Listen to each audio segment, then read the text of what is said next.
Buen día. Les pedimos a todos ustedes colocar en silencio sus móviles y abstenerse de tomar fotografías o video durante el acto. Es un honor para la UOC, Universidad Oberta de Cataluña, tenerlos el día de hoy, en el que inauguramos la oficina de nuestra universidad en Colombia. Damos una fraternal bienvenida a los miembros del Gobierno Nacional que nos acompañan, a las universidades que hoy hacen presencia aquí entre nosotros, a los medios de comunicación y a las redes académicas como Renata, en cabeza de su directora Luz Miriam Díaz Patiño. En nuestro escenario principal se encuentra el doctor Carlos Forero, director ejecutivo de ASCUN, la doctora Daniela Jiménez, coordinadora de fortalecimiento estratégico de instituciones de educación superior.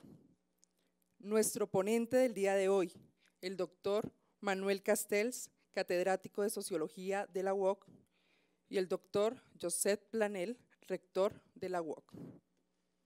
Para dar inicio al acto se dirigirá a todos ustedes el doctor Carlos Forero, director ejecutivo de la Asociación Colombiana de Universidades, ASCUN. El doctor Forero es ingeniero con maestría en Administración de Empresas y en Dirección Universitaria. Ha sido docente universitario, decano, director académico y rector de la Universidad Pedagógica y Tecnológica de Colombia. Los invitamos a todos a participar de este evento mediante las redes sociales con la etiqueta numeral Colombia UOC. Bienvenido, doctor Forero.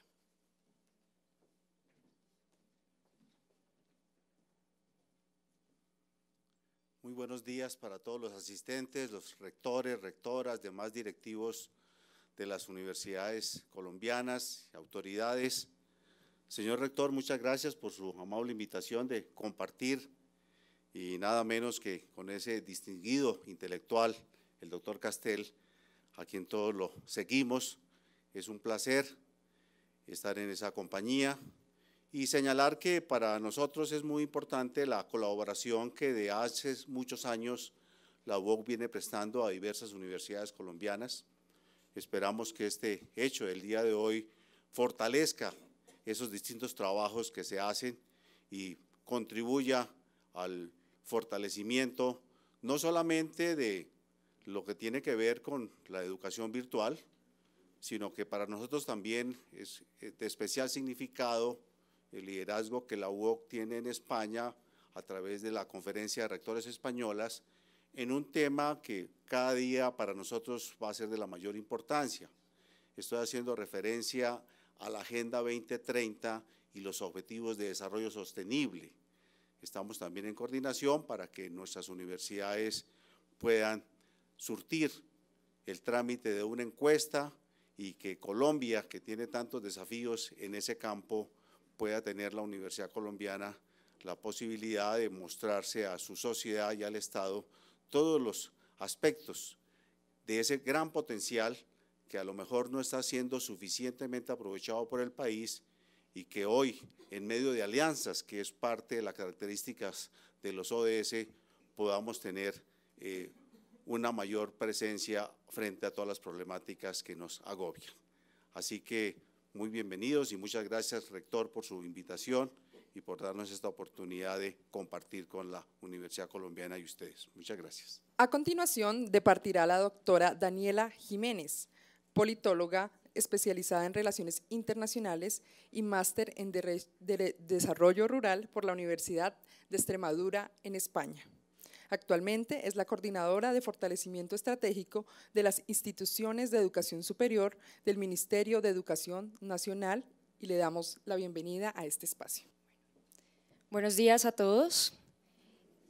En nombre de la ministra Gina Gija Tovar y el Grupo de Fortalecimiento Estratégico de las Instituciones de Educación Superior a la cual pertenezco, le damos primero las gracias y la bienvenida al doctor Josep Planell y la bienvenida formal a la UOC en Colombia. Bueno, yo quisiera comenzar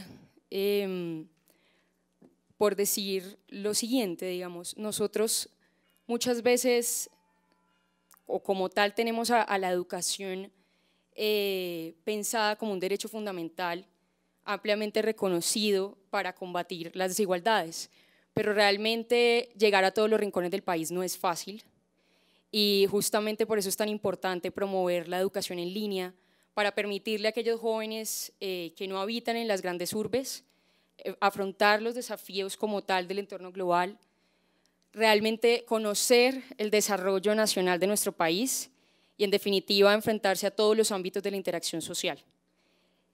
Nosotros pensaríamos en ese orden de ideas que en un mundo globalizado simplemente pues, nos sirve un poco la amplia difusión de ideas, la amplia difusión de valores, ¿sí?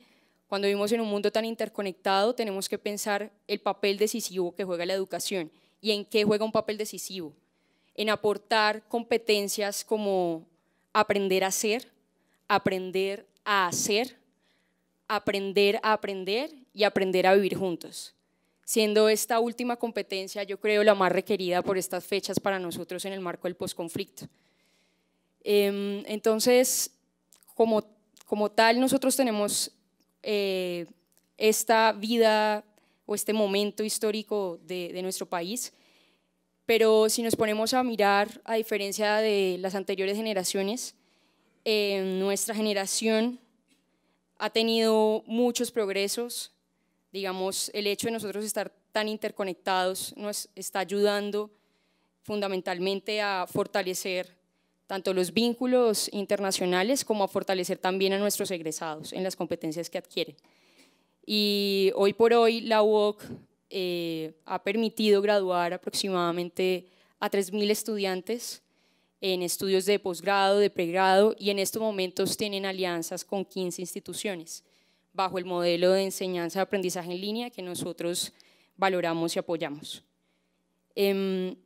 Lo que sí habría que destacar y dejar claro, y es importante, es que esta iniciativa que está llevando a cabo la UOC en Colombia, a lo que finalmente conduce es a desarrollar el modelo de educación en línea, ¿sí? Pero para que se convierta realmente en una opción real y en una opción de calidad para todos los estudiantes. Y nosotros queremos apoyar justamente ese modelo de educación en línea, porque nos permite llegar, como dije en un principio, a esos rincones del país a los que no hemos podido llegar, y nos permite empoderar a los estudiantes que necesitan de tantas competencias para enfrentarse a ese mundo globalizado y que de pronto a nivel presencial lo estamos trabajando, pero a nivel del modelo virtual lo podemos potencializar aún más. Entonces les damos la bienvenida y esperamos que sus iniciativas se articulen también con nuestros objetivos. Muchas gracias. Es también para nosotros un honor tener aquí en Colombia al doctor Manuel Castells, catedrático de Sociología de la UOC, que impartirá la conferencia académica inaugural Educación y Desarrollo. El doctor Castells fue director del Internet Interdisciplinary Institute, el centro de investigación de la UOC especializado en el estudio de Internet y de los efectos de interacción de las tecnologías digitales con la actividad humana. Es también catedrático emérito de Sociología y Planificación Urbana de la Universidad de California, Berkeley, y Fellow de St. John's College de la Universidad de Cambridge. Es académico numerario de la Real Academia Española de Ciencias Económicas, de la Academia de Ciencias Políticas y Sociales de Estados Unidos, de la Academia Europea, de la Academia Británica y de la Academia Mexicana de Ciencias. Ha recibido 22 doctorados honoris causa de todo el mundo, siendo los más recientes los de la Universidad de Cambridge y de la Universidad Autónoma de Barcelona. Ha publicado 32 libros, entre los cuales la trilogía La Era de la Información, Economía, Sociedad y Cultura, traducida a 21 idiomas. Su último libro es Ruptura, la crisis de la democracia liberal. Doctor Castells, bienvenido a su escenario.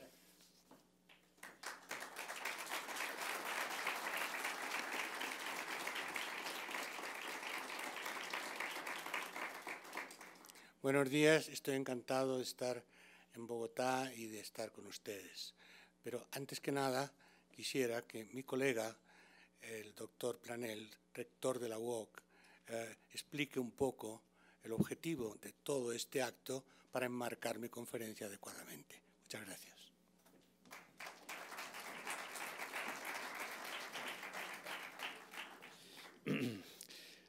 Buenos días a todos y a todas. Recuerden la presentación del doctor Castells, no se lo olvide la presentación que se ha hecho del doctor Castells.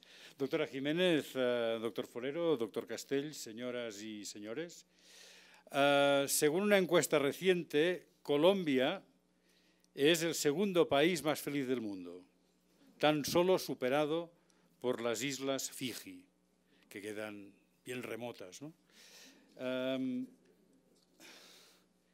En línea con la dicha colombiana, hoy yo les reconozco que soy no el segundo, sino el primer rector más feliz del mundo.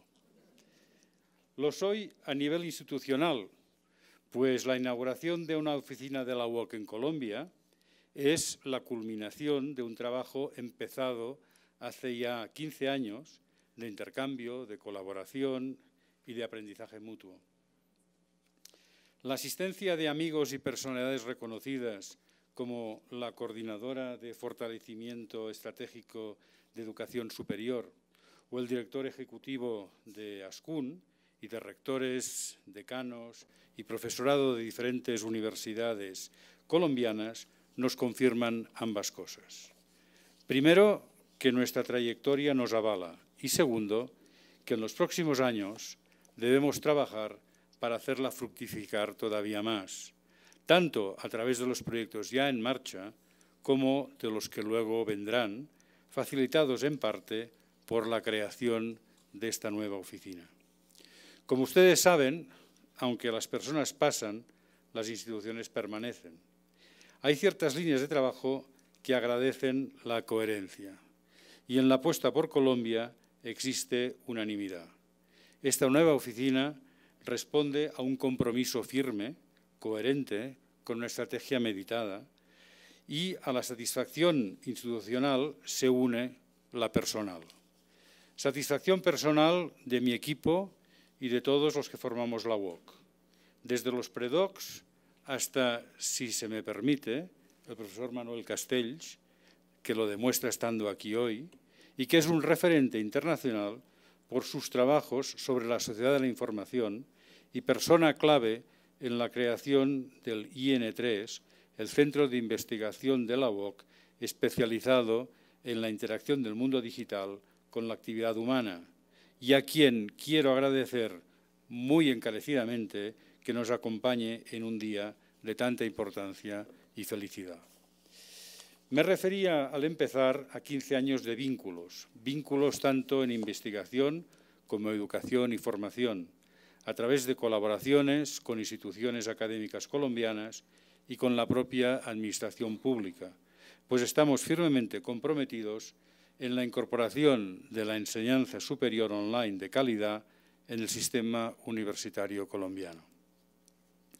Esta apuesta se concreta en proyectos como las becas ofrecidas en colaboración con ICETEX, que permiten cursar maestrías universitarias, o la iniciativa coliderada por la Universidad de los Andes y la UOC para analizar la implantación de las TIC en las universidades colombianas, así como su relación con las metodologías docentes y su impacto en el rendimiento académico.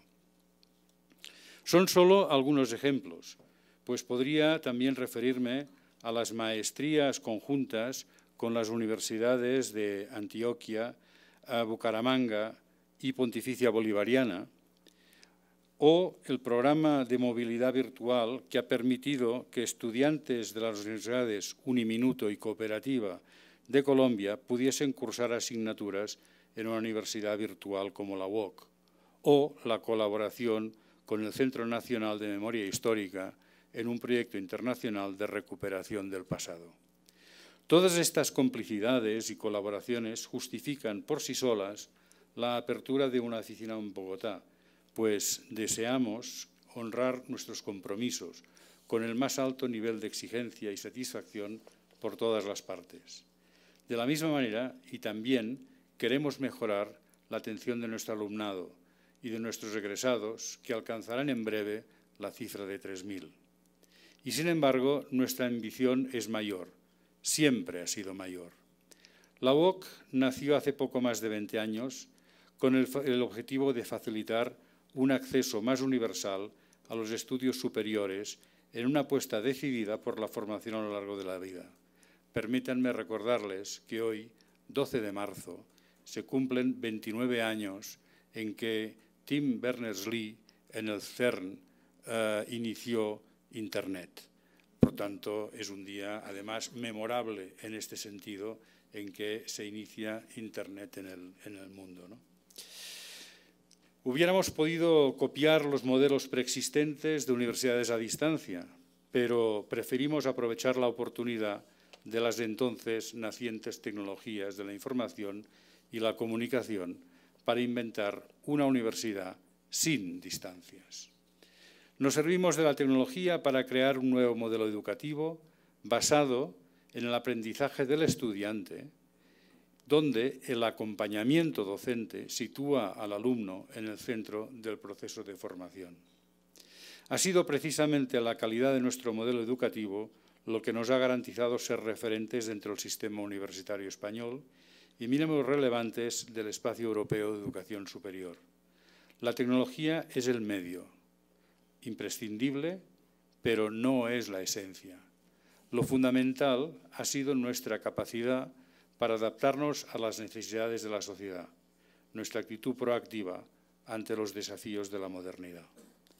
La virtualidad nos ha permitido crear un modelo educativo inclusivo, capaz de reforzar el papel de la universidad como elemento transformador de la sociedad. La calidad del modelo nos ha garantizado la continuidad. 2 décadas después, lejos de haber agotado su potencial disruptivo, la educación virtual mantiene su vigencia y sigue ofreciéndonos un gran potencial, en ámbitos tan decisivos como la salud, el desarrollo, el turismo sostenible o la ya citada formación continuada. Sin embargo, insisto, esta utilidad de la formación online debe ir acompañada de una necesaria exigencia de excelencia, de experiencia reconocida, de resultados contrastados, de voluntad de impacto social, de transformación ciudadana, de fomento de la diversidad y de articulación cívica. Es aquí donde creemos que la UOC puede convertirse en un buen aliado para las instituciones, las universidades y la sociedad colombianas. Ese es, en el fondo, el objetivo último de nuestra nueva oficina en Colombia: ser útiles, crear alianzas, reforzar vínculos. Desde nuestra Barcelona originaria y ahora también de Bogotá, queremos poner a disposición nuestro conocimiento, nuestro saber hacer, nuestra experiencia como universidad oficial en el contexto español y europeo, nuestra vocación de servicio y colaboración en el objetivo común de educar, de formar, de crear y de multiplicar conocimiento. Decía el filósofo inglés Bertrand Russell que lo único capaz de redimir a la humanidad era la cooperación. Nuestra expectativa es algo menos trascendente, pero igualmente relevante. Creemos en la cooperación como el camino más corto para ajustar el modelo UOC a las demandas de la sociedad colombiana, a las fortalezas de sus universidades y a las previsiones de sus instituciones. Como anuncia el profesor Castells desde el mismo título de su conferencia a continuación, existe una profunda imbricación entre educación y desarrollo. En la promoción e impulso de este binomio, Colombia siempre hallará a la UOC como socio activo. Ese es nuestro compromiso social como institución. Les definí al principio la UOC como una universidad sin distancias. Sin distancias porque la tecnología nos permite ser hoy casi omnipresentes sobre el territorio, de Bogotá a Medellín, pasando por Riohacha o Leticia, o hasta el último rincón conectado a la red, porque nuestro modelo se adapta al ritmo del estudiante y a las exigencias de la sociedad, porque nuestro objetivo es facilitar el acceso a la formación de todo aquel que esté interesado, se encuentre donde se encuentre. Muchas gracias a todos y tiene la palabra el profesor Castells. Bueno, ahora toca trabajar. Y la tarea de hoy es que les presente algunas ideas y resultados de investigación sobre la relación entre desarrollo y educación y que después, si les parece bien, podamos interactuar y que ustedes hagan comentarios y avancemos juntos. Entonces, empecemos por precisar ese concepto tan utilizado, en realidad frecuentemente ambiguo, de desarrollo, que no es crecimiento económico, para nada. El crecimiento económico es una componente de la multidimensionalidad del desarrollo. Pero quisiera situar ese concepto y ese análisis del desarrollo en nuestro contexto histórico, que es una transformación multidimensional, me referiré rápidamente a esto, que hace tiempo caractericé como el principio de la era de la información en sus múltiples vertientes tecnológicas, culturales, institucionales y organizativas. El desarrollo en general es el proceso social mediante el cual las personas, no los países, no los territorios, las personas, individual y colectivamente, incrementan sus capacidades para mejorar sus vidas en concordancia con sus necesidades y valores. Y por tanto, si los valores son otros que el crecimiento económico, también es desarrollo. Por tanto, el desarrollo así definido es objetivo de estrategias personales, de proyectos empresariales, de aspiraciones de comunidades y de políticas de gobierno. Pero, como las condiciones del desarrollo se han transformado en nuestro contexto, quisiera recordar las consecuencias de esta transformación para lo que es el proceso de desarrollo en nuestro tiempo. Por cierto, para darles bibliografía, para que no se quejen, hace 2 años publiqué un libro coeditado con Pekka Himanen, que se llama exactamente así, la reconceptualización del desarrollo en el sistema digital global. Está publicado en castellano por el Fondo de Cultura Económica. En ese contexto, la educación es central. Es obviamente central, pero trataré de precisar por qué y cómo es central y cuáles son las características de la educación en ese contexto. Veamos primero la relación entre lo que yo llamo desarrollo informacional, que es el que caracteriza nuestra época, con una dimensión que no se introduce generalmente, pero que debería ser el desarrollo humano. Entonces, lo importante es la relación entre desarrollo informacional, desarrollo humano y su interacción. En el contexto de la era de la información hay elementos clave que se pueden resumir de la forma siguiente. La productividad y la competitividad, que como saben son las bases del incremento de la riqueza material de las sociedades, dependen de un modelo que he llamado informacional. Y este modelo es caracterizado por que la clave es el desarrollo del conocimiento y su aplicación a la producción de bienes y servicios mediante la innovación, lo cual depende en gran parte del acceso a tecnologías microelectrónicas, digitales y también genéticas. En ese sentido, el llamado desarrollo del conocimiento no es solamente conocimiento, siempre, toda la historia, la información y el conocimiento han sido centrales. Eso no es nuevo en todas las sociedades, en todos los modos de desarrollo. Lo que es nuevo es la capacidad tecnológica de profundizar, desarrollar y extender el conocimiento que se genera a todos los ámbitos de la economía y la sociedad. Eso es nuevo. Ahora bien, como dijo muy bien mi colega, el rector Planell, no es solo la capacidad tecnológica, sino está empíricamente demostrado que las tecnologías no producen gran cambio en productividad o competitividad y ni siquiera a veces, incluso a veces son negativas, si no se combinan con nuevas formas de organización de las empresas, de la sociedad, de las instituciones. Formas de organización en redes. Por eso le llamo la sociedad red. Efectuadas por tecnologías de red. Mira, muy sencillo. Si usted pone más computadoras en una burocracia, se hace más burocrática, no menos. Y esto hay investigación empírica que lo muestra.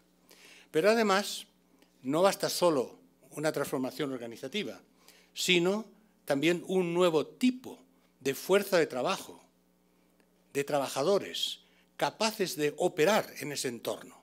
Es la combinación entre estos tres elementos, el tecnológico, el organizativo y el de factores humanos, el de recursos humanos, lo que permite generar un nuevo modelo de desarrollo informacional altamente productivo. Pero además, ese modelo se articula en otra característica clave que está ligada también a este espacio informacional, que es un contexto de globalización multidimensional. Particular económica, pero no solo económica, porque ¿qué es la globalización? Esa pregunta, la globalización ha venido, no se sabe cómo ha sido, ¿verdad? Como decía el poeta. Entonces, es muy sencillo, es una red de redes globales, en todas las dimensiones. Y existe en tiempo real y en dimensión planetaria porque tenemos la capacidad tecnológica de hacerlo. Eso es la globalización. Y claro que cambia todo, pero cambia todo dentro de ese modelo más amplio que acabo de sintetizar. La globalización depende, en nuestro tiempo, de una plataforma de tecnologías de información y comunicación de base computacional y digital. Ahora bien, en las últimas 3 décadas se introdujo cada vez con más fuerza otro concepto de desarrollo, desarrollo humano, que no es distinto, sino complementario. Desarrollo humano es el proceso de mejora continua de las condiciones de vida que hacen humanos a los humanos. Esto incluye tradicionalmente salud, educación, servicios urbanos, vivienda, cultura, seguridad social, pensiones, atención a las personas con discapacidad de distintos tipos, lo que se llama en general calidad de vida, pero también en conceptos más avanzados de desarrollo humano, tales como ha desarrollado el PNUD, el Plan de Naciones Unidas para el Desarrollo Humano, incluye también, obviamente, la conservación del medio ambiente, así como la reparación de las destrucciones que ya hemos hecho en el medio ambiente, instituciones basadas en valores humanos, de equidad, de respeto a todos los humanos, incluyendo, por ejemplo, en el caso de América Latina, a los pueblos indígenas. Incluyendo también, en primer lugar, la igualdad de género. Eso es parte clave del desarrollo humano. La protección a la infancia, la libertad, la democracia real, la real. En suma, el desarrollo humano es la potenciación de la dignidad humana. El concepto clave es la dignidad. En parte, como dijo Amartya Sen, aunque luego hay que complementarlo con la especificación de lo que quiere decir esa dignidad. Pero la idea es muy sencilla. Usted puede ser muy listo, tener una economía productiva, pero si no tiene derechos humanos, ¿para qué? Y ahí hay que añadir, en el contexto actual, los derechos humanos fundamentales, el primero de los cuales es el derecho a la vida, es decir, la seguridad y la prevención de la violencia, que es el problema número 1 en América Latina, según todas las investigaciones. Ahora bien, el desarrollo humano se pensó en un principio como casi contradictorio, porque bueno, hay que gastar para hacer desarrollo humano. Sí, hay que gastar, pero no solo gastar, hay que gastar bien. Pero la concepción, yo diría tecnocrática en el fondo, era, bueno, desarrollo humano sí, pero primero hay que producir y luego distribuir. Con esta concepción, esto reforzó las burocracias de Estado que acumulaban recursos y luego distribuir, pero a través de clientelismo. El otro gran problema de América Latina. No se distribuye como derecho humano, sino como conveniencia política. Es más, cuanto más se desarrolla un Estado, incluso un Estado distribuidor con buenas intenciones, más hay omnipresencia del Estado que lleva casi necesariamente, y mido las palabras, a corrupción sistémica. Y por tanto, cuanto más Estado, más corrupción. Cuanto más mercado solo, más desigualdad. Y ahí está la cuestión de cómo se articulan y limitan los dos procesos. En el fondo, un Estado clientelista, centrado en la redistribución, acaba destruyendo la dignidad, porque en ese contexto hay que pagar para tener el derecho de existir. Ahora bien, las contradicciones que aparecían aparentes entre desarrollo informacional, desarrollo económico-tecnológico y desarrollo humano, en realidad es una falsa contradicción, porque son complementarios y necesarios los dos en una relación sinérgica, palabra clave. Porque la productividad y la competitividad, no hace falta haber hecho un doctorado en economía para saber que dependen de la calidad del trabajo humano y de la capacidad de generar innovación a partir de las condiciones culturales y educativas. El nuevo paradigma tecnológico es esencial, pero no son las tecnologías en sí, como se ha dicho ya, sino la capacidad de activarlas de forma autónoma e innovadora. Esto está bien mostrado en los trabajos del gran sociólogo latinoamericano Fernando Calderón sobre desarrollo humano, la persona clave de estas teorías en América Latina, que muestra el desarrollo de el efecto de retroacción sistemático entre desarrollo informacional y desarrollo humano. Entonces, en ese contexto, la clave de ese desarrollo humano ligado al desarrollo informacional, insisto, el desarrollo humano es mucho más que eso, y lo he detallado, pero hay un núcleo básico que es el eslabón que conecta la retroacción entre lo informacional y lo humano. Y es la educación. Es la educación. Y aquí estamos. ¿Pero qué es la educación? Entonces, si me permiten, yo defino la educación como el sistema de funciones e instituciones que se articulan en todos los niveles de la enseñanza. O sea, la educación como institución, no solo la educación como criterio, como objetivo, sino la educación como producto a través de una serie de mecanismos e instituciones que la aseguran. La educación se hace mediante la escuela, sí, pero no solo. La educación se ejerce también a través de la familia, a través de la experiencia en el entorno territorial. Como ustedes saben, hay una red mundial de ciudades educativas, que es cómo las ciudades, cómo los gobiernos municipales pueden ser mecanismos esenciales de la educación. Bogotá ha sido un muy buen ejemplo en ese aspecto. Como también lo es Medellín, no se vayan a creer. Sobre todo Medellín en música, imbatible. Además, también la educación se practica a través del entorno de comunicación, en particular de los medios de comunicación a dos niveles. Uno, educar a los medios de comunicación, primero. Y segundo, los medios de comunicación contribuyen a la educación de la población en general. Ahora bien, la escuela, en el sentido amplio, es la institución a la que la sociedad atribuye la responsabilidad de las funciones de educación. Y, por tanto, aunque el proceso de educación, insisto, no coincide con la escuela y lo desborda, una de las características de las sociedades modernas, precisamente, a partir de la sociedad industrial, fue precisamente la formalización del proceso de educación en la institución escolar. Por tanto, la educación en sus varias dimensiones se articulan y se centra en torno a las instituciones educativas. Dije sistema de funciones, instituciones. Hablé de instituciones, organizaciones. ¿Qué funciones? La educación tiene varias funciones. Y estoy hablando ahora de la educación tal y como existe, porque verán que algunas de las funciones no son muy simpáticas. Tal y como existe. La primera es la función que los sociólogos llamamos o los psicólogos más bien, de socialización. Es decir, de proceder a la interiorización en los seres humanos, desde la infancia, de las pautas de comportamiento de vivir en sociedad. Es decir, la formación de la personalidad. Muy importante.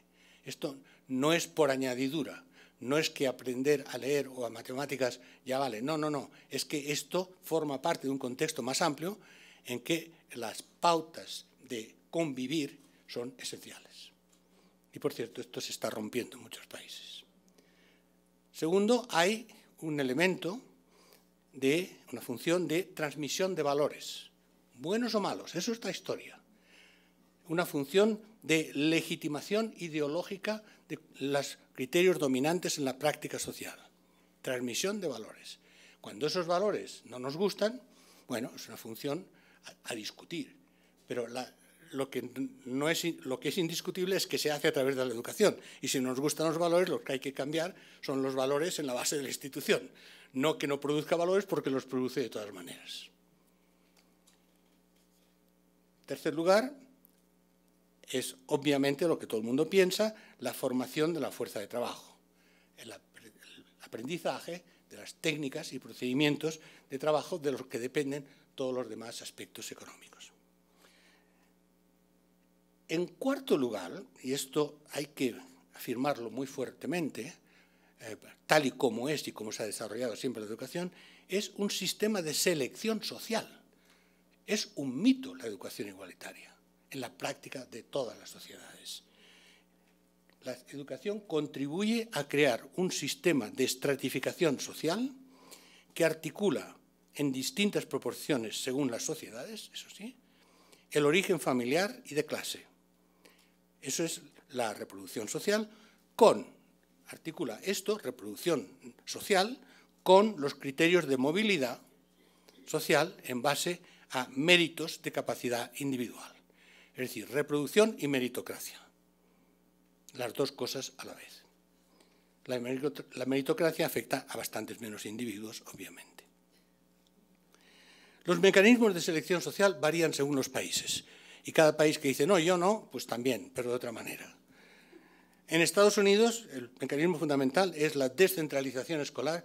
¿Verdad que suena muy bonito la descentralización escolar, autonomía de las escuelas, de los distritos escolares? Ya, excepto que como hay segregación espacial, territorial fuerte de clase y de raza, pues eso conduce a que los pobres se educan con los pobres y los ricos con los ricos. Ese es el mecanismo fundamental, como se dice en Estados Unidos, todos iguales pero separados. En Francia, Francia, la educación igualitaria por excelencia, que se planteó a partir del universalismo de la escuela de Jules Ferry, en la Tercera República. Todos iguales, hay que fabricar petit français en todas partes y que todos seamos iguales y tal, sobre todo rompiendo las identidades tradicionales, rompiendo la religión, en fin, una serie de cosas, una máquina de homogenización y, por tanto, también de igualación democrática de la sociedad. Pero sobre esa matriz igualitaria, esto se articula, se modela por diferencias sociales introducidas por las familias de nivel cultural superior y la proximidad cultural entre los profesores que enseñan y esas familias de nivel cultural superior. Siempre es mucho más divertido enseñar a un niño o una niña que ya vienen medio educaditos de casa que no, o los que tienen que por primera vez entrar en un mundo abstracto de comprensión, etc. Son los mecanismos que Bourdieu y Passeron en Francia hace mucho tiempo, esto intentaron mostrar y lo mostraron empíricamente. En España y América Latina, la estratificación social, a partir de la enseñanza, se hace sobre todo por la dicotomía enseñanza pública-privada. O en este momento se hace enseñanza privada concertada, es decir, pagada con dinero público, pero manejada por instituciones privadas. Mucho de esta dicotomía pasa por la privatización de la enseñanza a través de élites religiosas, pero una gran parte también es a través de élites laicas. Típico en todos los países, el liceo francés, el colegio alemán, el colegio británico, el colegio americano, es decir, ahí se produce no solamente una estratificación social interna a la sociedad, sino una estratificación cultural de dependencia cultural y de reverencia a los países que son los que realmente mantienen la cultura y la educación. Y no crean que esto es solo de América Latina, es de España también. España también. Muchas de las élites españolas se han creado en esas escuelas o en instituciones laicas aún más elitistas y prestigiosas como, para nombrar la más liberal, intelectual y respetada, el Colegio Estudio en Madrid, que ha sido fundamental en la creación de toda la intelectualidad liberal española. Por tanto, no hay problema en términos de la cultura, de la capacidad integral, pero la estratificación social la tienen garantizada. Cada sistema de estratificación social tiene sus efectos sobre los procesos educativos y sobre la relación entre educación y formación de la personalidad. Por ejemplo, más o menos énfasis sobre valores o sobre capacidades profesionales. Incluso cuando los sistemas son igualitarios, me refiero otra vez a Francia, se diferencian las líneas de enseñanza por grupos de capacidad de aprendizaje. Los listos, los medio tontos, los tontos. Y inmediatamente esto ya, de ahí no se sale, para toda la vida. Para toda la vida. Insisto en esto porque cuando veamos que el desarrollo humano incluye la educación como tema fundamental y que la educación es un sistema esencial para la igualdad social, digamos, hablando en serio, para la menor desigualdad social, a través de un sistema de maximación de oportunidades individuales, de que si usted es listo, aunque sea de familia pobre, puede tener alguna chance. Pues es muy importante que sepamos de dónde se parte. Y, en fin, la quinta función de la escuela es la producción de conocimiento también, y, sobre todo, el desarrollo de la capacidad de innovación. Esto se maximiza, obviamente, en la educación superior, pero la educación superior no puede desarrollar estas capacidades si no vienen preinstaladas, precondicionadas por lo que ocurre a niveles primarios y secundarios. No puede haber una educación primaria reductora, secundaria burocrática y luego esperar que todo el mundo florezca en la educación superior. Por eso la base del sistema educativo, la base es la base, es decir, la primaria primero, la secundaria después, y a partir de ahí distintas formaciones técnicas y profesionales, educación superior y un sistema mucho más complejo. Pero hay un tronco común del que depende todo lo demás. Entonces, ¿cuáles son ahora las consecuencias, tanto para las personas a nivel de su personalidad como en sus capacidades potenciales, de la relación entre ese tipo de modelo de desarrollo informacional conectado con desarrollo humano que he hablado y lo que ocurre a nivel de la educación? Partamos primero de cuáles son los temas claves en términos de fuerza de trabajo y en términos de recursos humanos que se deducen de este modelo de desarrollo informacional. Hay una primera diferenciación en la fuerza de trabajo que hace años que propuse en mi trilogía sobre bases empíricas y que es como bastante salvaje, hablando claro. Es la distinción que yo hago entre, aparte de muchos distintos niveles de formación, hay una distinción clave, que es entre lo que yo llamo trabajadores autoprogramados y trabajadores genéricos. Autoprogramados es muy fácil, son todos ustedes. Es decir, son las personas con una capacidad instalada de redefinir sus proyectos, sus objetivos, sus trayectorias profesionales según cómo va la vida, la economía, la tecnología, porque somos capaces de adaptarnos, porque tenemos esa capacidad intelectual y de formación, ahora veré cómo y de qué manera, con respecto a la sociedad. Y los que no depende de que sean tontos o listos, sino de la formación que han recibido, de la educación que han recibido, son genéricos. Es decir, que pueden hacer algunas cosas y no muchas más, y que esas cosas son vulnerables al cambio de cálculo de rentabilidad de quien opera esas cosas. Por ejemplo, se pueden automatizar fácilmente y pueden ser fácilmente sustituidos por robots. O se pueden descentralizar a un país mucho más barato que para hacer lo mismo no hace falta más educación. Y es ahí donde va impactando la globalización. Y entre otras cosas es uno de los factores que han determinado algo tan importante como la elección del presidente Trump en Estados Unidos, en que el voto decisivo por 77.000 votos fue en Michigan, Ohio y Pensilvania, y que ganó solo por 77.000 votos en esos 3 estados que le dieron la elección, en base a una clase obrera desplazada, deslocalizada, centralizada, expulsada por robots y descentralización a otros países de la industria tradicional en la que ellos trabajaban. Es ahí donde hay un núcleo de impacto fundamental. ¿Pero por qué? Porque realmente se pueden sustituir esas pocas capacidades por otras. Entonces, una idea falsa para el desarrollo en términos industriales de un país es que hay que crear puestos de trabajo como sea. No. Hay puestos de trabajo que son absolutamente efímeros y que son lo que decimos en España, pan para hoy, hambre para mañana. Hay que actuar para crear ciertos tipos de puestos de trabajo. Porque, entre otras cosas, la idea de que los puestos de trabajo los crean las empresas, los crean los gobiernos, en gran parte del mundo, y desde luego en América Latina, no funciona así.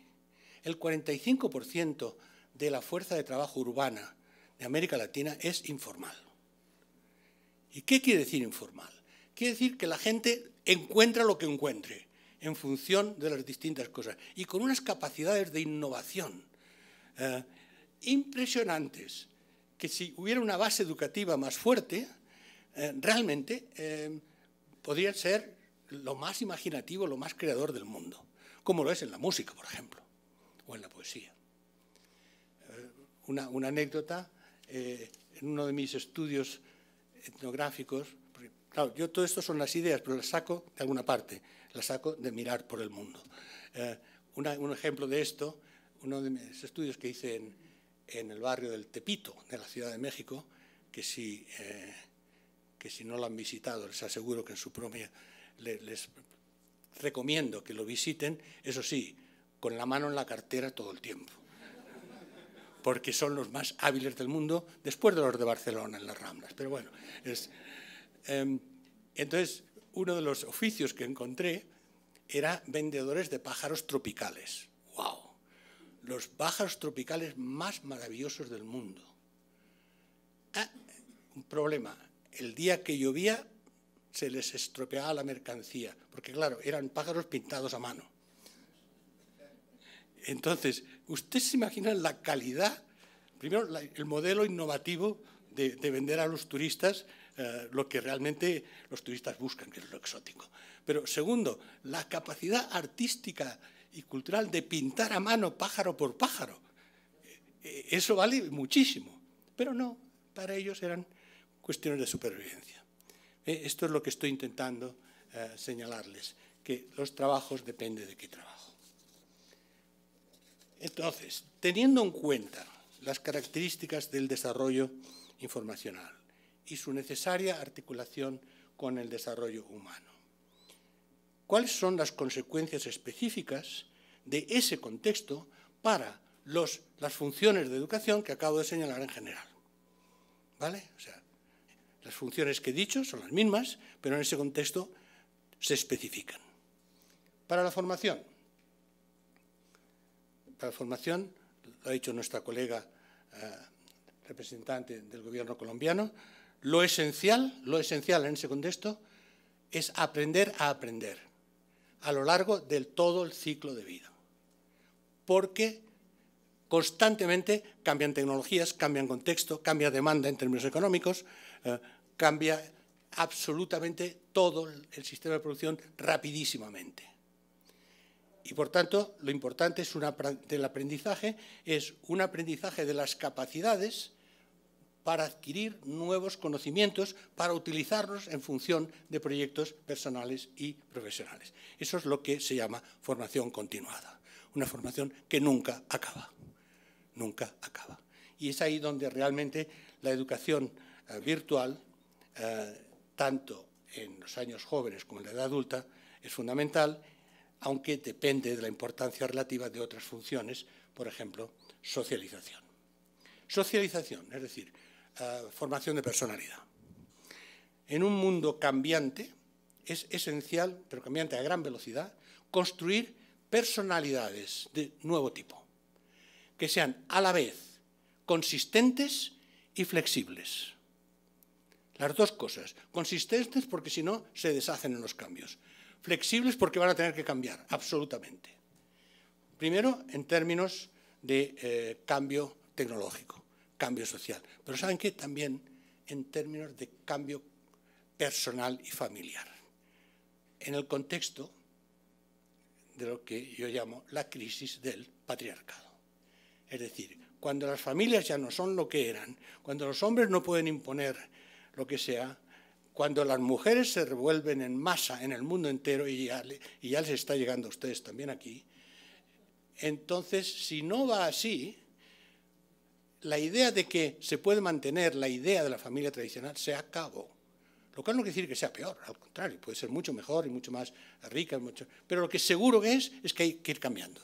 Y que es un cambio entre el hombre, la mujer, los niños, y que todo el mundo va a estar cambiando y todo el mundo va a estar adaptándose, porque si no se adaptan, salta.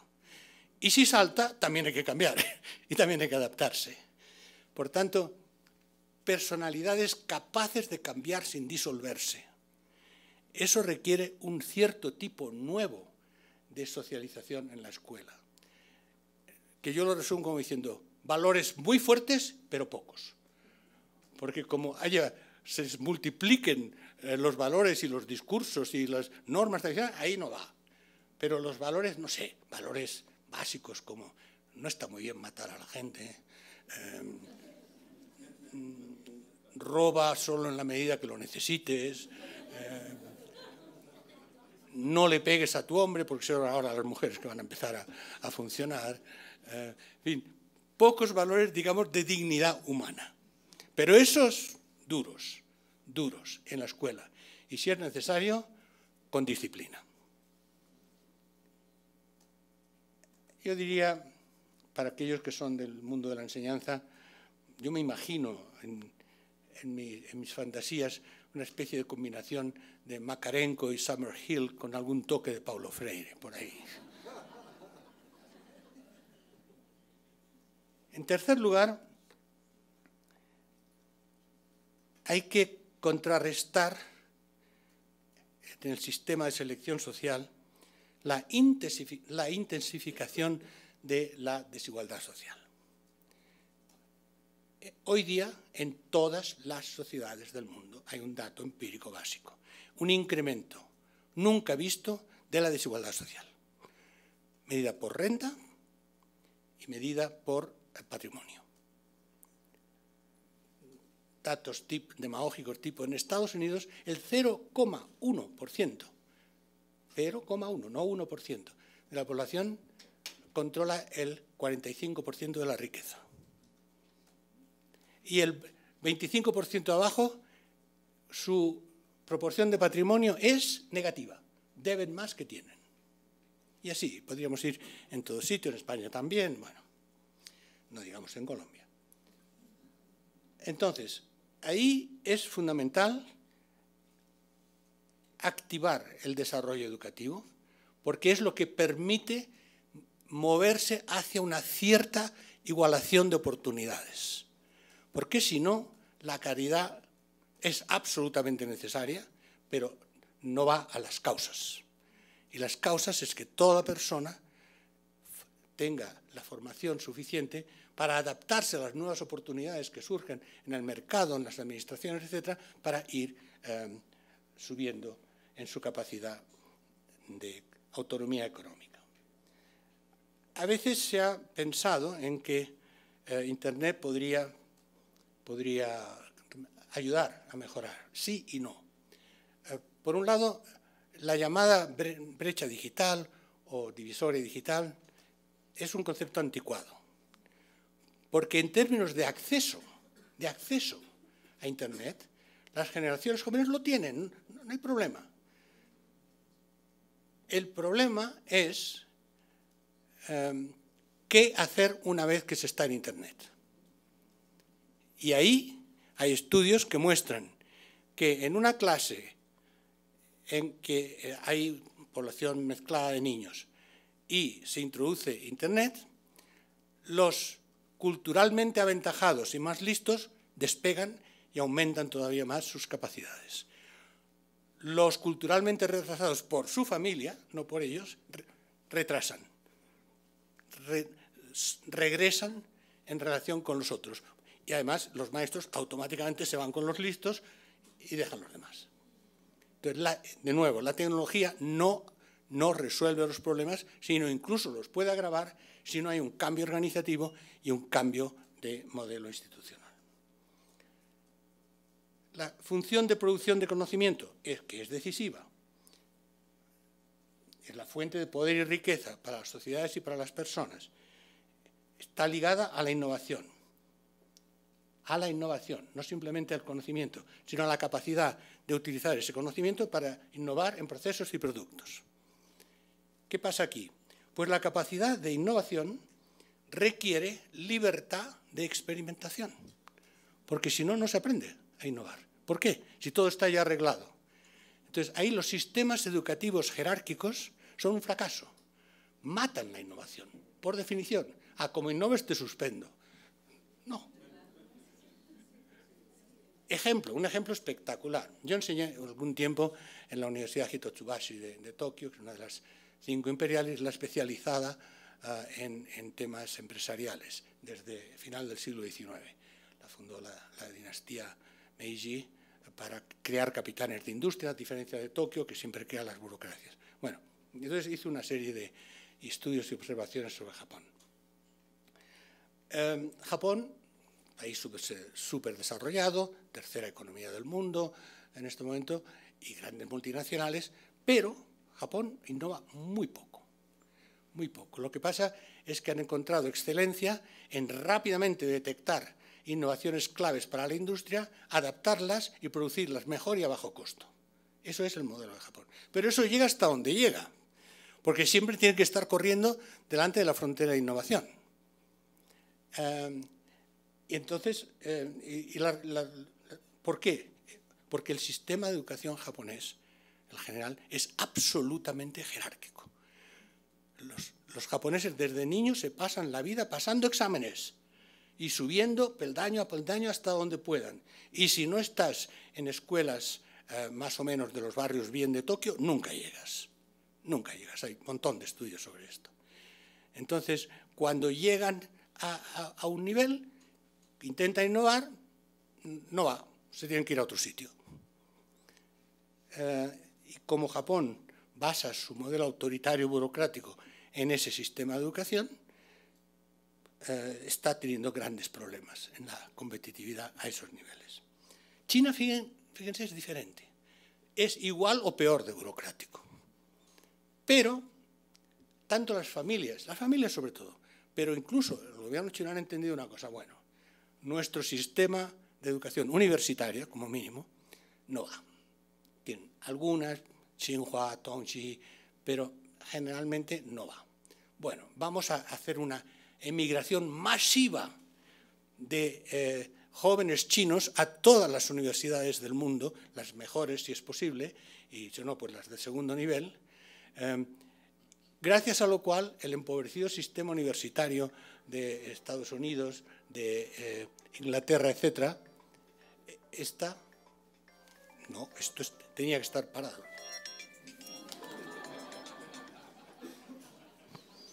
¿Ve cómo falla la tecnología? Y sobre todo, cuando uno lleva 18, nunca sabe el que paró o el que no paró. Pero ahora los mato, no se preocupen.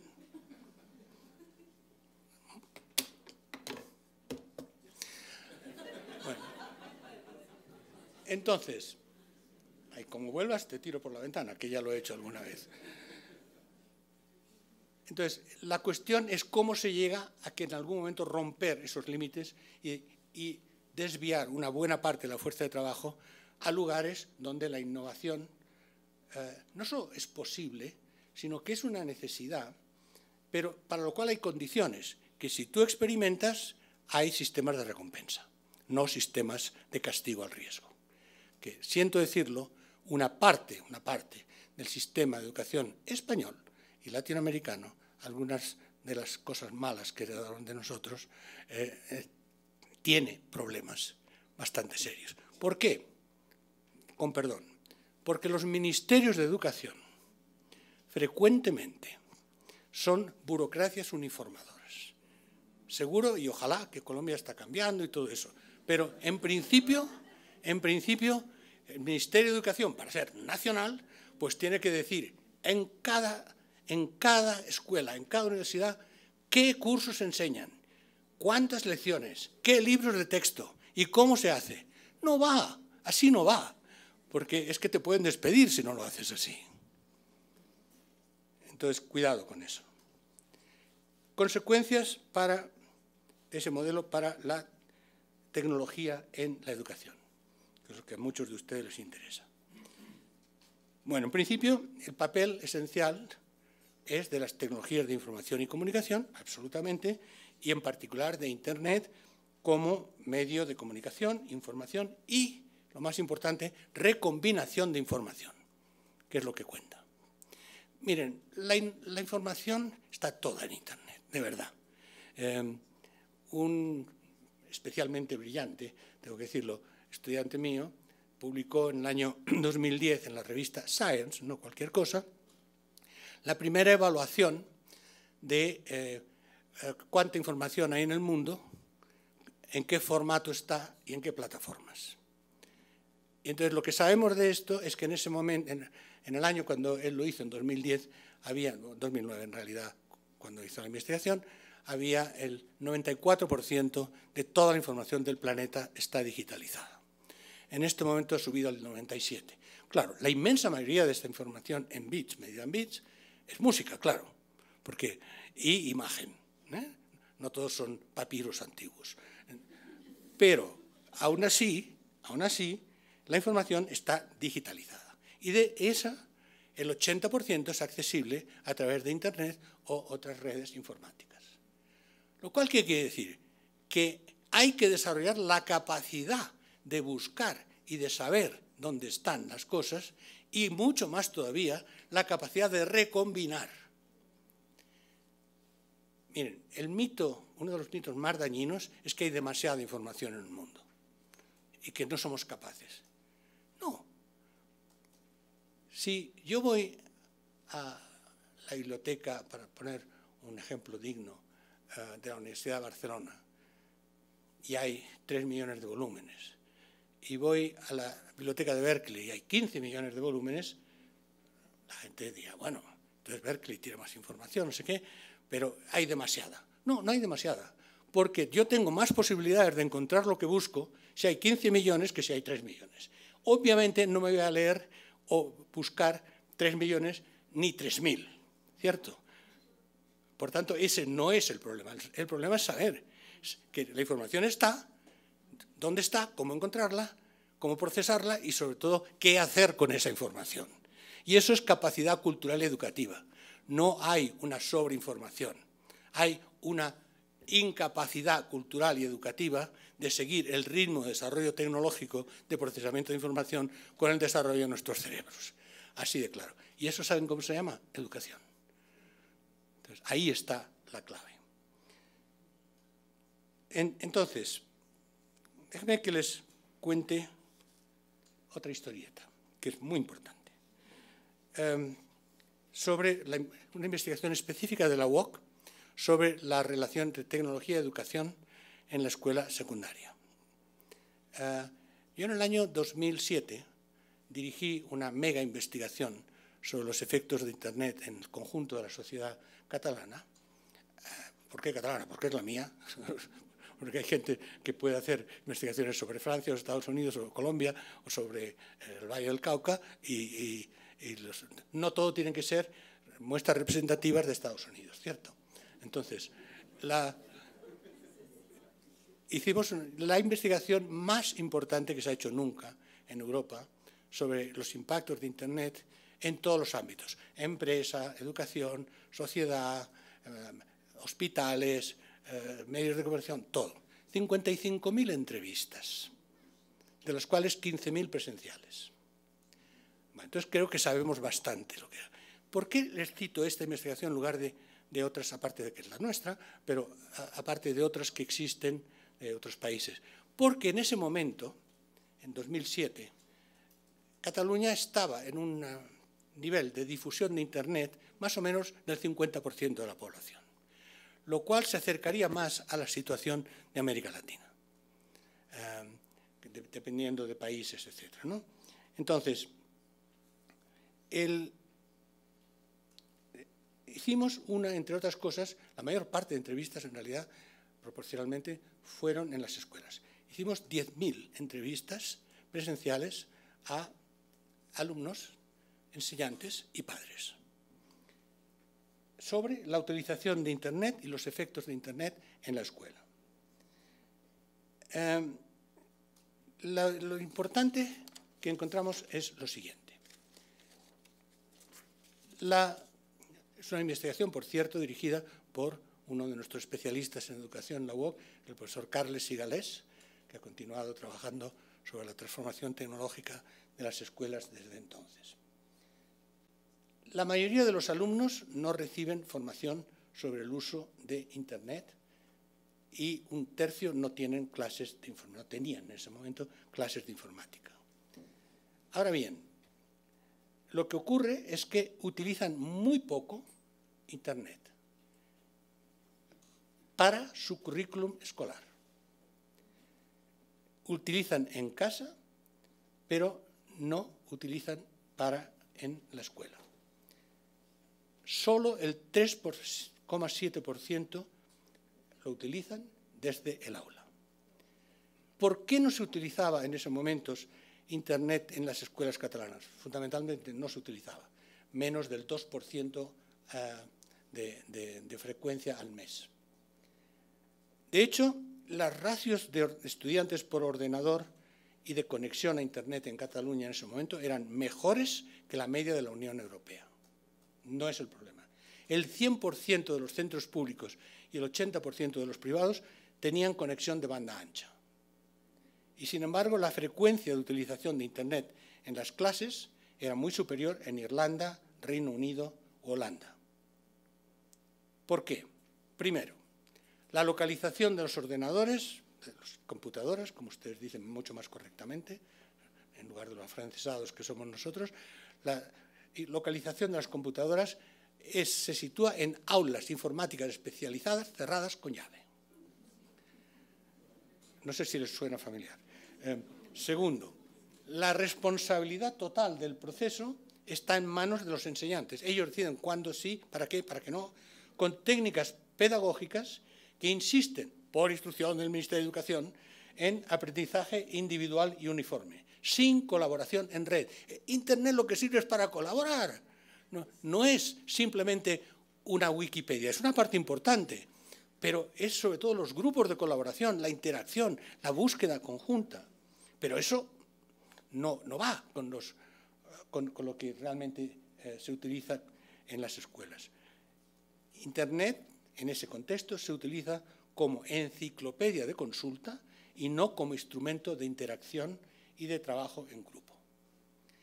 Entonces, los alumnos se interesan mucho por Internet, pero cuanto más alta proporción de alumnos interesados hay en una escuela, menos se utilizaba Internet. ¿Por qué? Porque los profesores encuentran que vulnera las reglas de organización de la enseñanza. Y, por tanto, cuanto más interés, menos acceso a la utilización de Internet. No encontramos relación entre uso de Internet y resultados académicos. Lo más importante son, para los resultados académicos, las variables de organización de la escuela, de capacidad de trabajo escolar, métodos pedagógicos, elementos de formación, interés y recursos de los profesores. Mientras que la introducción de Internet tiene resultados indiferenciados dependiendo de todo ese otro conjunto de variables. Entonces, otro mito que destruimos ahí. Es que los profesores no saben Internet. ¿Cómo que no saben Internet? Los profesores utilizaban en ese momento Internet 20 horas por semana en su casa y los estudiantes 15 horas por semana en su casa. ¿Qué dice ese resultado que es contundente? Que hay una mediación que se llama escuela en la que ninguno de los dos utiliza Internet por dificultades de currículum, organizativas, método pedagógico y luego, claro, la idea de que es que los estudiantes, si los dejan libres, se miran porno en la escuela. Bueno, miren, el porno forma parte de la vida y si no lo miran en la escuela lo van a mirar en cualquier parte. Entonces, enséñenles lo aburrido que es el porno y entonces la cosa será distinta.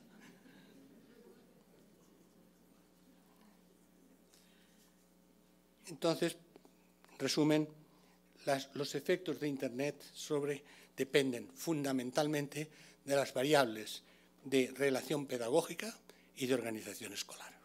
Y ahí pueden aumentar, disminuir, dependiendo de las relaciones. En ese contexto, mis observaciones finales sobre qué efectos tiene esto sobre el análisis que acabo de desarrollar sobre la política educativa. Primero, la clave está en los enseñantes. Las buenas escuelas son las escuelas que tienen buenos enseñantes. Hay una amplia investigación mundial sobre el tema. El segundo sistema, yo creo que es el primero, de calidad de enseñanza es en Finlandia. Dicen que es en Taiwán, yo no me creo los datos de Taiwán, pero en Finlandia es datos duros, sistemáticamente. ¿Qué ocurre en Finlandia? Muy sencillo, los enseñantes tienen excelente sueldo, una facultad normal, o sea, para producir maestros de primera y segunda, maestros sobre todo de primera enseñanza, excelente, entre los mejores del sistema universitario. Y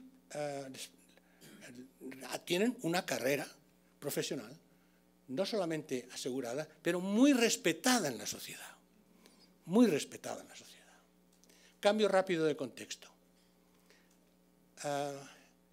Hay un libro importante del gran especialista de educación internacional, catedrático de Stanford, Martin Carney, que publicó hace 6 años, un libro llamado El éxito académico de Cuba, en el que demuestra que, con diferencia, en América Latina, el sistema de mayor calidad educativa medido de cualquier forma es el cubano. Por eso los cubanos se han especializado en exportar maestros y médicos, porque eso lo hacen muy bien. Lo otro ya depende de cada uno cómo lo ve. Entonces, pero Carnoy se interesó, sobre todo, para sacar y medir por qué. Y lo que encontró es que no era como en Finlandia en el sentido de que los sueldos son bajos, porque están generalizados sobre los demás sueldos y todo el mundo cobra poco.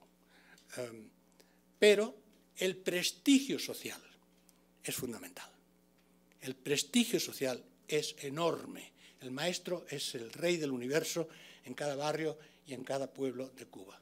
Y además, los padres no solo colaboran activamente en la educación de los niños en combinación con el maestro, sino que a los que no los hacen, el maestro va a verles y les echa bronca.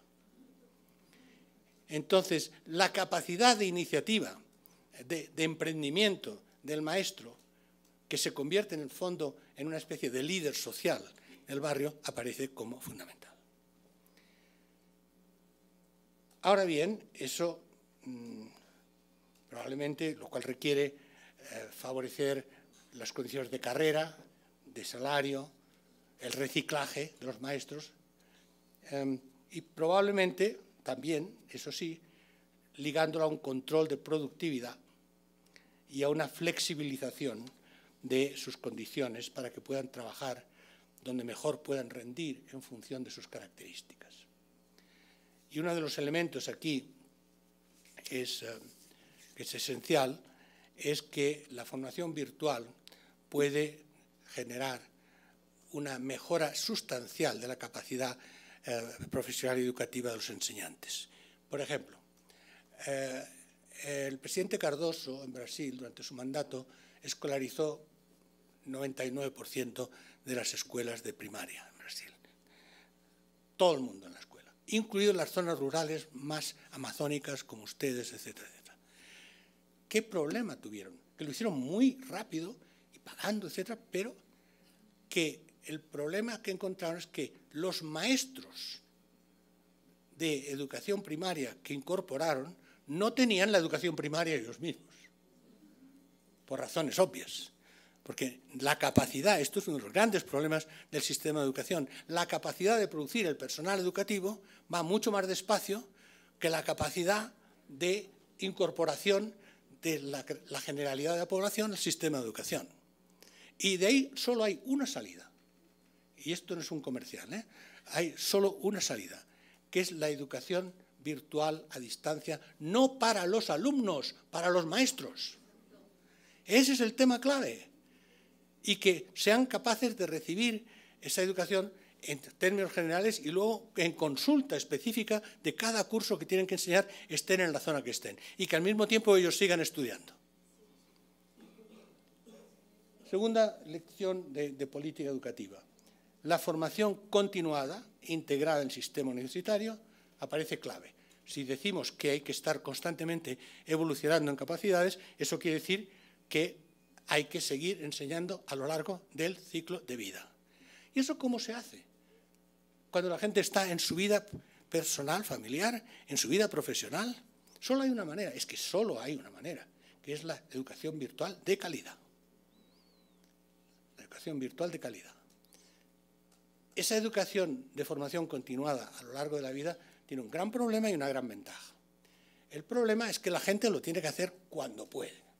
Los fines de semana, la noche quitándole horas al sueño, hay que pegarles patadas a los niños que siguen molestando, en fin, y sobre todo si es una mujer, más problemas todavía, porque el marido dice, ¿y la cena no está todavía? Bueno, entonces, eso es una dificultad. Pero al mismo tiempo, hay bastantes estudios, incluidos los de la UOC, que demuestran que el nivel de implicación del estudiante de un curso virtual es infinitamente mayor, porque lo hacen no porque lo tengan que hacer, no porque les dicen, no porque la familia, sino porque quieren ellos, está integrado en un proyecto. Entonces, ustedes saben muy bien que lo esencial en un proceso educativo es que el estudiante realmente esté entusiasmado, se meta, haga las preguntas. No siempre es fácil, porque hay que trabajar más para los profesores, pero bueno, es realmente clave. Por tanto, la formación continuada es enseñanza virtual, no hay otra forma. No hay otra forma.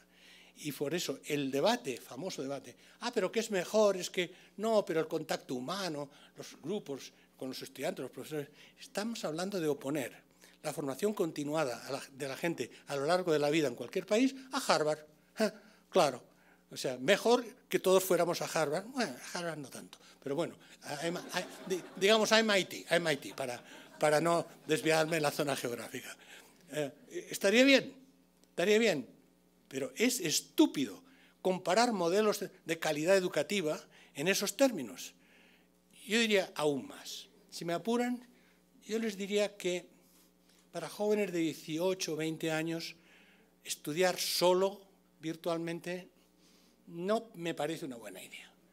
Por lo que dije antes, porque no es solo adquirir conocimientos, no solo una formación profesional, sino tienen que irse de juerga, tienen que tener amigos y amigas, tienen que tener toda clase de cosas. Eso es una actividad social. Y en ese sentido, la vida en el campus o la vida en una ciudad que tiene un campus urbano, eso forma parte de esos años de la universidad que nunca más se vuelven a tener, lo siento. Entonces, lo siento, ya pasaron. Entonces, si ustedes tienen que volver a la universidad, volverán a la universidad virtual, porque la otra ya no llegan. Entonces, por tanto, son públicos diferentes.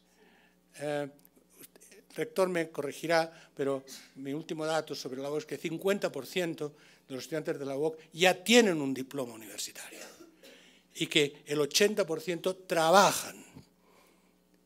¿Cierto? Entonces, es ahí. Pero fíjense qué tarea.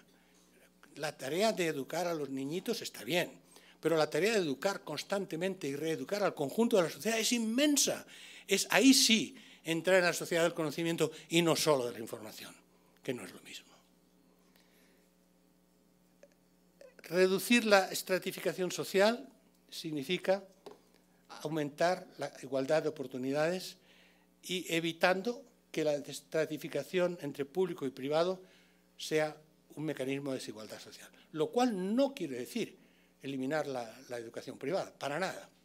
Quiere decir igualizarla, que también tenga ciertas reglas, que también se someta a ciertos controles. Es decir, que la administración de la educación, sea pública o privada, no es tan importante. Lo que es importante es que haya criterios de normalización y de igualización, cualquiera que sea el estatus jurídico de la escuela. Y lo cual implica dos cosas. Uno, acceso igualitario. Acceso igualitario. Y segundo, cómo se hace eso depende de países, etc.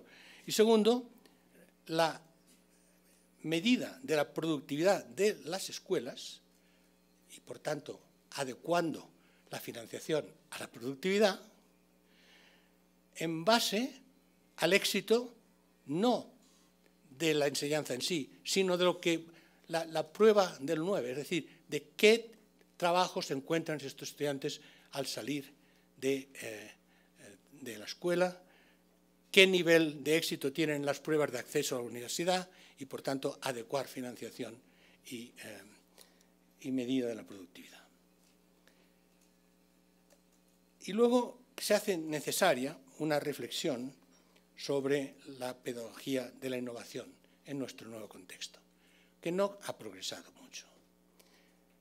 Lo esencial aquí es que la transmisión de conocimientos no es muy importante. Lo esencial es la creación de capacidades. La creación de capacidades, a partir de los cuales se accede a información y a partir de los cuales, de forma guiada, no de forma espontánea, se van construyendo la generación de conocimiento. Para eso, los pedagogos más avanzados piensan que de todas maneras hacen falta unos conocimientos básicos bien hechos, sólidos, para todo el mundo. ¿Saben qué? Curiosamente coinciden con los requerimientos del primer semestre de enseñanza en la Escuela de Ingenieros de MIT, que son lenguas, filosofía, matemáticas, historia y geografía. Lo más clásico de la historia. ¿Qué andamos ahora enseñando programas de, no sé? Yo aprendí Fortran en mis años. ¿Qué me sirve el Fortran? De los mejores recuerdos de mi vida, porque lo pasábamos muy bien intentando hacer cosas.